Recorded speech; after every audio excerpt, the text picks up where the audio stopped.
Hey guys, don't forget to subscribe to my YouTube channel. I always forget to say that, and I really would love to share more with you. This interview with Kris Anderson is incredible. You're going to love it. If you want to hear more from Kris, make sure you check out storyart.education, where you'll find the full interview and all the tips. But thank you for watching. Please hit subscribe. Thank you. So here we have Kris Anderson, all the way from Queensland in Australia. You shouldn't have said I'm from Brisbane because with my accent, people might have thought I was from overseas, and then it would have been like an overseas guest. So That is very I'm cool with true. that. We can pretend. Excellent. So, everyone, Kris is an amazing photographer, amazing composite artist, but just creates amazing work that I've been following for a while, and has done so well in the awards and the recent APPAs. And I wanted to get him on live to chat to you about this image that he created that is just amazing. So we put it up on the screen before, and I'll pop it up again now for you. So that's kind of a zoomed in version of it, but Kris is going to go through that and explain everything about it, how he created it. Kris, why don't you take it away and start sharing All right. about the Muse? Here we go. All right. So I guess what I was going to do. Thanks for having me, for starters. That's really cool. This is I've been on a live stream once before, but no time that you could see my face, so that's a bit scary. I don't know if that's better or worse, but we'll see. Um, all right. So I wanted to talk just really, really briefly about kind of my background, and it's kind of important because it's where the story comes from, and I'll be really quick about it. My gig as a photographer is shooting commercial photography and focused on theater and performance. I come from a theater background, so it's kind of a natural fit for me. I do a lot of work with headshots. So everybody needs a headshot, even if you're Shrek, gotta have a good headshot. So I do a lot of headshot work. I do theater production work as well. So, photographing live theater. And it's actually really cool because you get to see a lot of theater, and that's a bit of a sneaky bonus for shooting that stuff. I do some work in theater advertising as well, and this is where that kind of the composite storytelling stuff starts to come into it. So putting together, it's really good doing advertising work with theater companies because they'll kind of let you run with ideas, and they're really open to things you want to try as well. You get to collaborate with some really great people. This is a collaboration with a local artist for a comedy festival piece. And yeah, you can just pitch these wacky, zany ideas at people, and they'll go ahead and run with whatever you say. I realized a little while ago that I have a thing. People point in my photos. I don't know what it is. I just tend to make advertising photos where someone's pointing. Go figure. Now, I guess the stuff that we're talking about today is, you probably call it more illustrative work, and I tend to do a lot of these as personal projects. So the stuff that I do with illustrative work, the skills that I learned tend to leak out into that theater work. So everything you do kind of improves you as a photographer and as a composite artist. Now, a lot of the personal projects that I do, they end up being, I guess, pretty dark. Like Karen, a lot of your work is really happy, and it's exciting, and it's fun, and the sun's coming in, and there are animals, and they're smiling, and a lot of my stuff isn't that way at all. It's tonally dark, it's narratively dark, it's often about mental illness or kind of modern life and difficulties of what it's like to live in society now. It's often stories that come from me or my family, and sometimes from clients as well. So the Muse is no different, actually.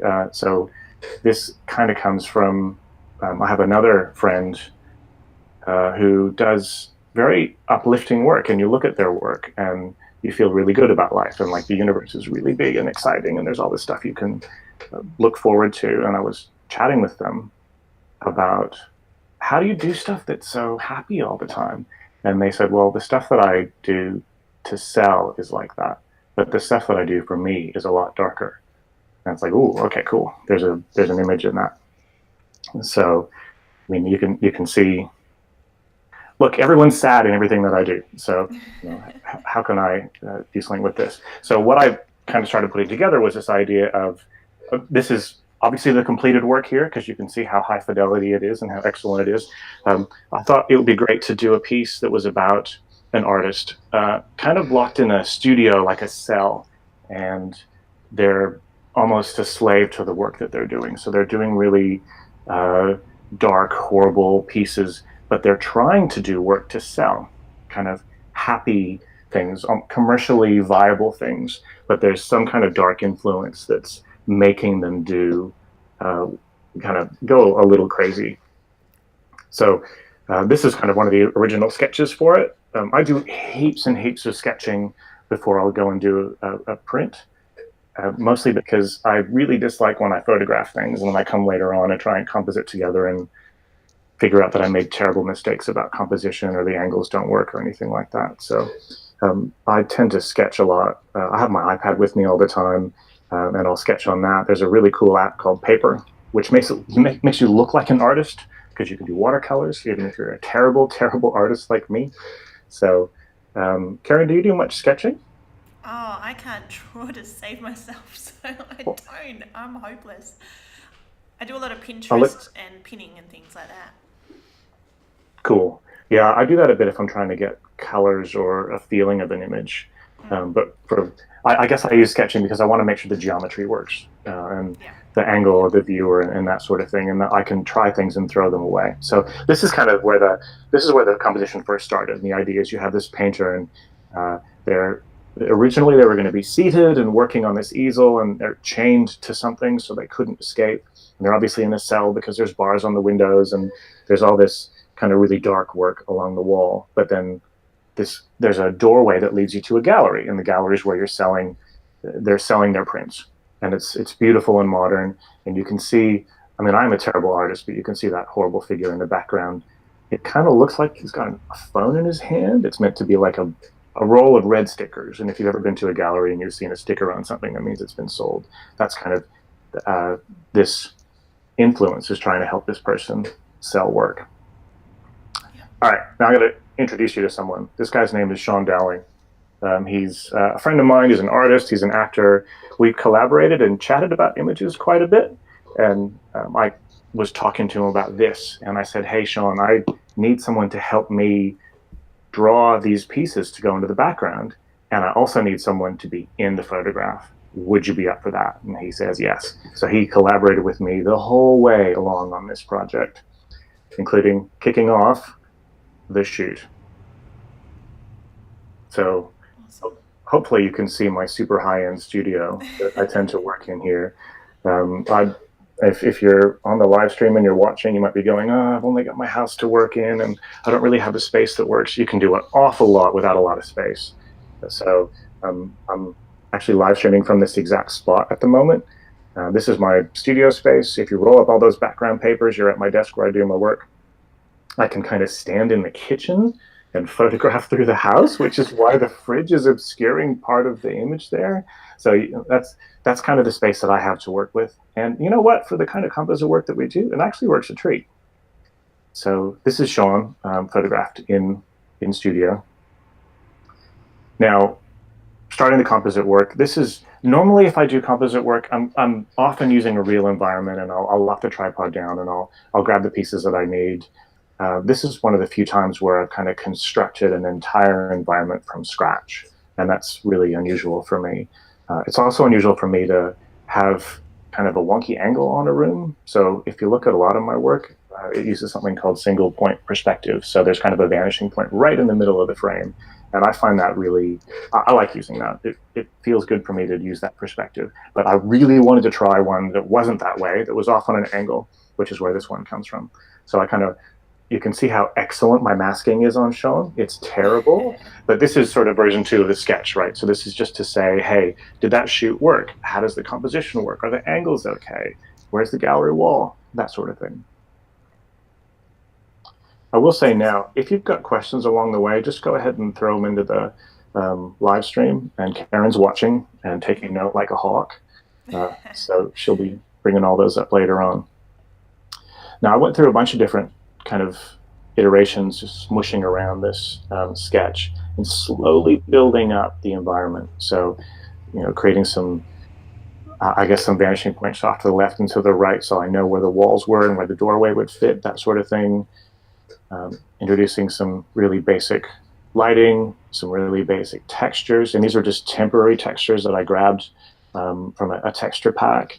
I tend to use, well, for work like this, I'll use my own photographs because I enter a lot of work in the AIPP awards, and it really needs to be all your own work. You can't introduce non-photographic elements, and you can't use elements that you didn't shoot yourself.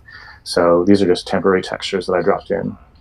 You can kind of see putting this environment together and gradually starting to work on pieces. This is the old sketch. Now I've photographed a fluoro light and dropped it in. All right, now I knew I wanted that hulking presence. This is me trying something. Clearly this is not going to get the reaction that I want. So I was like, okay, maybe that presence in the back. I wrestled with this for ages. Like, how do you get that figure in the background? I kind of realized maybe that wasn't the way to go, so let's try something else. So we took them out again. Now, this is, welcome to that studio space again. I've photographed a whole bunch of, I went and bought this massive box of butcher's paper and then started taping them up on the seamless gray background to photograph, which are then dropped in to the wall like that. It's pretty easy composite work. There's a bit of cutting out, but if you use a good background like that, then it makes it a lot easier. Now, Sean, at this point, has started to draw me some stuff. And this is the first thing that he sent me. And this is a screenshot, as in I held my phone up to the screen and took a photograph of this thing. And he said, is this kind of the look that you want? I was like, yeah, I think so. So started playing with dropping this in. And at this point, maybe it's like, oh, maybe that presence in the back, maybe it's not a creature, maybe it's sort of like he's gone crazy and he's painted on the wall. So started to add those sketch textures. All right, now at this point, Sean's rocking along. And the idea that you can have really dark images and then really commercial saleable images, he's taken that and he's run with it. And he said, how do these two look? So he's presented me the one on the left as kind of the evil influence, and the one on the right is our working model was something Disney could sell. So, or like Minions. Minions are super cute. How can you make something really cute like that comes from it looks a little bit like a devil, but is really marketable? And these were what he came up with. Now, I want you to look at something really cool on this. And I didn't realize this at this point when he was doing this. I didn't realize it until later. But in every single sketch and in every single image that Sean did of this creature, the creature's right ear has a little chunk taken out of it, and its left horn has a little chunk taken out of it. And he was 100% consistent when he was making these. So he had such attention to detail. And the idea is that it's meant to be the same creature that you're looking at the whole way through the image, which is really cool. And in the final image, this is like, you're talking a couple of pixels, so it's probably the kind of thing most people are never going to notice, but I think it's really cool. Yeah. So started dropping these in and getting the idea that, right, we've got that gallery, and the gallery shows the clean, happy prints. And this, obviously that's a temporary shot of like a wall in our house, just to try and get the perspective lines right and how would it look and where do the prints go on the wall. And I've taken one of those happy images and flipped it and put it on the canvas as well. So you can kind of see through it a little bit, and started to put those evil images on the back wall. All right, now that's me. Then back in the studio again. You can see on this one, Sean doesn't have any leg irons on his leg, right? And that was one of the original goals that we had. And I was borrowing a prop from a theater, and it wasn't available for me to use at this point. So I grabbed the pants that Sean's wearing here, replicated the lighting setup. There's me with my little Cam Ranger on the iPad, so I could photograph the chains of my legs, and then replace that bit of Sean's leg with those chains.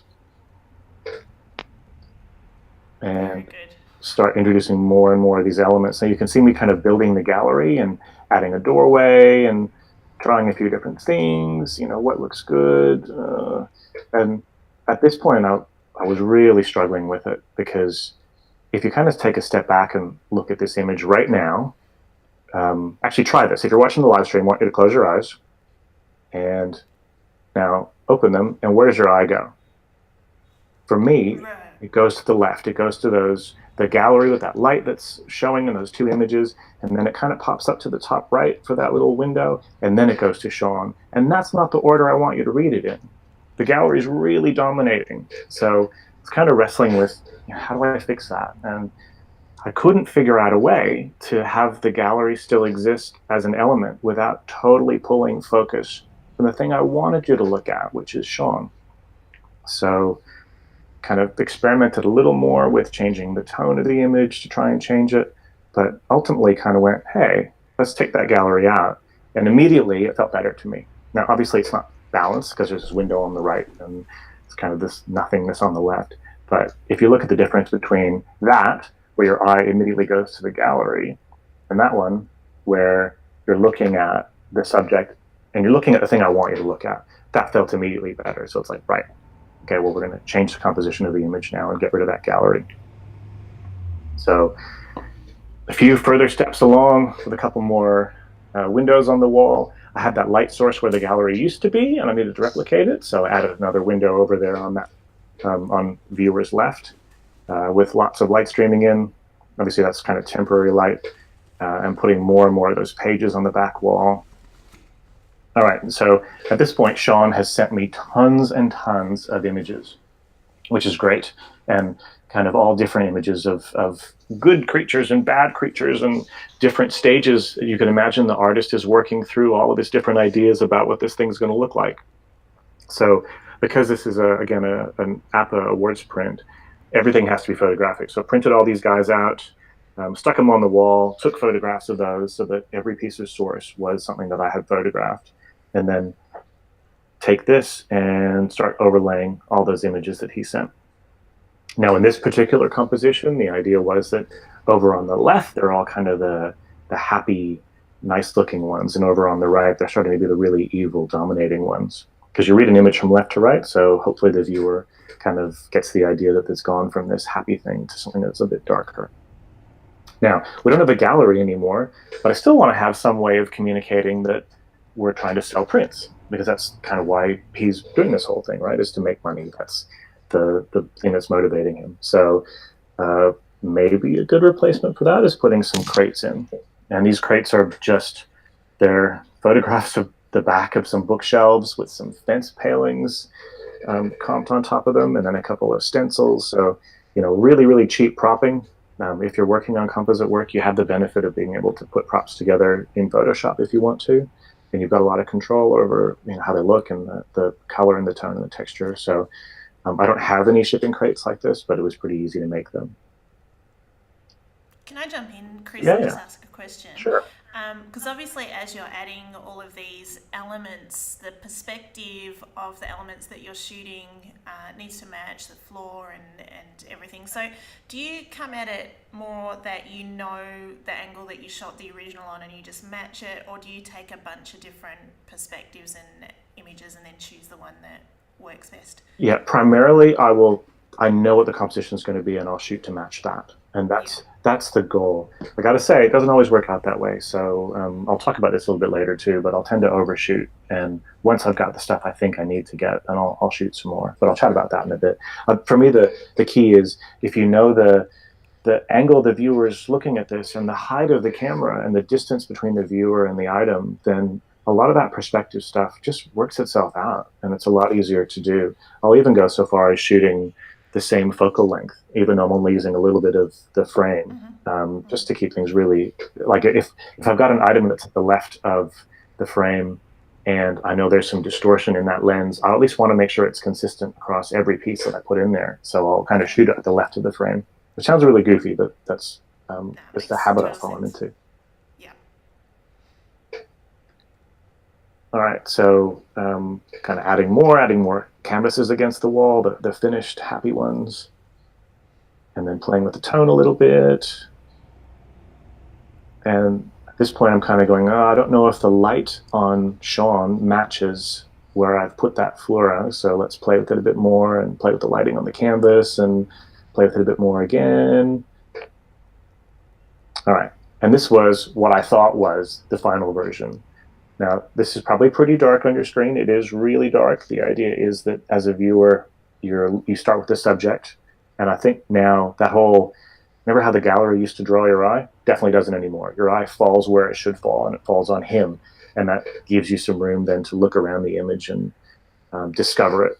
And so for me, this was about having an image that you could spend some time to read and hopefully piece a story together. Now, I thought I was done at this point, and I was really excited about it. And Sean, who had been collaborating the whole way along, he's kind of like, yeah, it's good, but you can do better. And he pointed out the similarity between this and a couple other images that I did, and he said it's probably, he had some feedback, which is excellent. And something that I recommend to anyone is you've got to get some people that you trust, that are going to tell you when you can do better. Like often your family's going to go, oh, I love it, that's great. Oh. You sort of want someone who isn't afraid to give you some negative feedback or some criticism, because they can really help lift your image to be much better than it is if you have honest critique that you can get. I think, Karen, I'm not sure if I was chatting with you at this stage, because we did chat about this image a little bit. Yeah. Well, I remember going back to the doorway, and that was one of the things that I felt too, that I was being drawn away into the gallery. So yeah, we were chatting about this. Cool. And as you've said, a lot of your feedback helped with mine as well. So it's definitely key to get that great feedback. Now, if you're ever watching judging, if you happen to be when this was judged at the APAs, you'll see Karen was on the panel, and as soon as the print came around, she hopped up and leapt off that panel as fast as you possibly could. That's one thing. If you have some previous background with something, you probably need to not be judging it. Yeah. All right, so with Sean's feedback, it's like, okay, let's ditch this and let's start again. So here comes the Muse version 2. So this was a complete take back and start from scratch. And remember I talked before about single point perspective, how that's my kind of happy place. Well, let's go to the happy place because that's really effective. So started to put together a new concrete box for this guy to be in. I'd at least shot all the textures already and all the elements. So I kind of had the library of stuff that I needed to put this new room together for him to go into with a pair of windows. Now back at this stage, I kind of realized that if you look over at the right, those two windows look a little bit like eyes. It's like, maybe that's where that background element, the kind of the horrible thing watching him is coming from. So let's take these windows and turn them into eyes. That was the idea. All right, now you want to see some really cheap propping. I've talked about that before. I walked around Brisbane looking for barred windows that looked right, where I could go in and I could ask the person, could I please come in at night and photograph light coming in through these windows? And I wandered around, and that all seemed it was really hard. So this is my pool fence and a 40 by 50 centimeter picture frame that I've gaff taped to the pool fence. And I've sprayed the glass with bug spray so that it's all cruddy and you can see drips coming down it and stuff like that. That's where these barred windows come from. So you can, I guess this is another example of you got tons and tons of stuff around you can use for propping and for environments. And it doesn't need to be the real thing. You can kind of make a lot of stuff when you're doing composite work. Love it. Now, if I was smart, I would have kept that frame and use that to frame the Muse eventually. But I went inside to check the images, and the gaff tape gave way because it was a hot day, and the frame smashed, and the glass smashed, so it's gone now. Anyway, all right, so now what I started to do is take individual pieces of paper and individual images and try to create that face that's on the background. So, going back to that, photographing the bits of paper on the wall, there's my cat, so he's very helpful.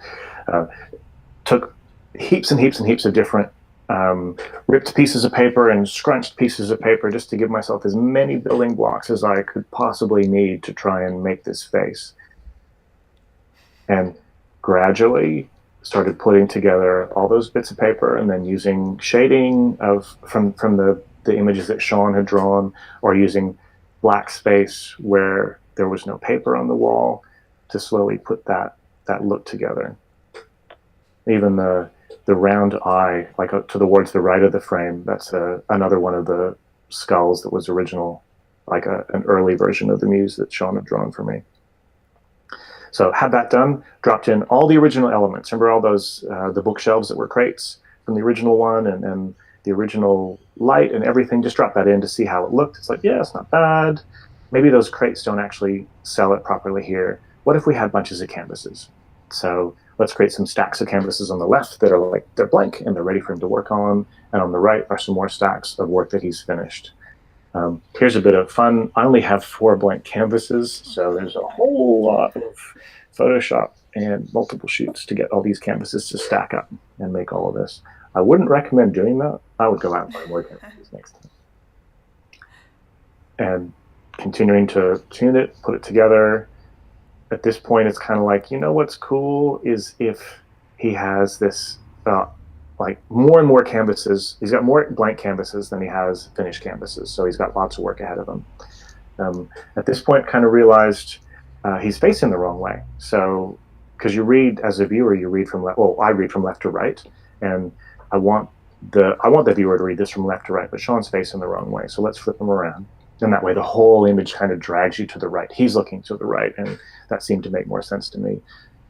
If you ignore that Sean's actually right-handed, then it's totally fine.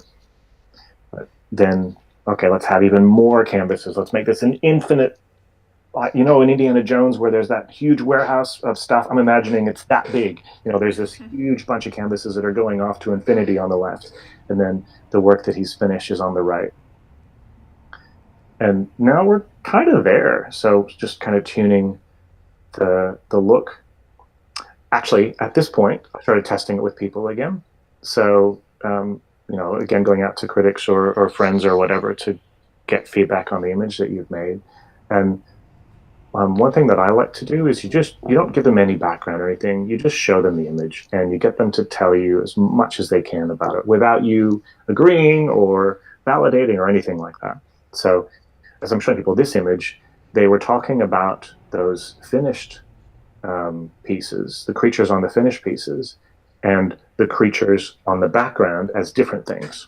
And they were kind of saying, there's good ones, and then there's these bad ones as well. And they weren't connecting them as the same entity, which is, I think, important to me. So kind of swapped out. You can see just sort of above and to the right of the canvas, I stuck one of the sort of good-looking, finished, commercial-looking creatures, but with evil eyes, and then brought up the brightness just a little tiny bit. So as your eye falls on that back wall, it falls on that guy, and hopefully that's enough glue for the viewer to go, oh, okay, cool, it's one creature that goes the whole way through. Added a little bit of volumetric window lighting coming in from the eyes, and then hopefully toned it down a little bit, and started playing with, little tiny changes just to test the read. Now, remember ages and ages ago when we had a gallery, and if you could imagine now the gallery door would be off to the right, and I lit the canvas with a light source that was off to the right, which kind of sucks because now there's no gallery door to make that light source, but I overshot when I was photographing Sean originally, so I had a photo of the canvas where it had just the 2 background light sources and it didn't have the gallery light source, so I could use that to fix the lighting on that canvas. All right, and that's, once again, here's where I think I'm done. And Sean, being the excellent critic that he is, he has this idea, and he says, look, I think you're looking in his workshop, you probably need to think about some foreground elements. And he was showing me some images from a game called The Curse of Monkey Island, and if you're a video gamer from 10, 15 years ago, you'll probably know it. And in that game, there's quite often there are scenes where you're peeking through items, and you're peeking through kind of these really dark items in the foreground. And he said, you should do a bit of that. So I started experimenting with what's going to be in this guy's gallery, or sorry, in his workshop. Maybe cans of paint, or more bunches of easels, or even stacks of canvases that he's yet to work on. And where I kind of settled on was this. So you can see another easel in the foreground, a couple more canvases that look like they're kind of aiming at him. Can I ask a question about those foreground elements? Yeah, sure. Yeah. When you shot them, did you shoot them again in camera, focused on where Sean would be, or did you do a bit of extra kind of blur and that in Photoshop? Yeah, good question. So I did replicate the lighting, but I did focus on the elements. And I could selectively blur them later on. Yeah. It's a great question, and if I was sticking to that whole mindset of shoot it correctly, then I probably should have focused on where Sean was. But no, that's a really good question. But no, I did blur that later on. But you totally got away with it anyway. So. I hope so. Absolutely. And I think we're just, yeah, that's the actual final version. So this is where the print pretty much ended up. So you can see from the beginning where that original idea, where there was the gallery in the doorway, to having this version, really different. I was lucky that a lot of the elements I could shoot and reuse, but it was a kind of a big exercise in admitting that you can go back and start again. Hey everyone, I would love you to subscribe to my channel and to also check out storyart.education, where you can find more of this kind of material, learn how to composite, how to use Photoshop. It's all on there. Subscribe to the channel. I'll bring you more interviews with amazing artists, and they will share about their process, as well as I often share about my own process as well. So please subscribe and join me on this amazing, incredible adventure.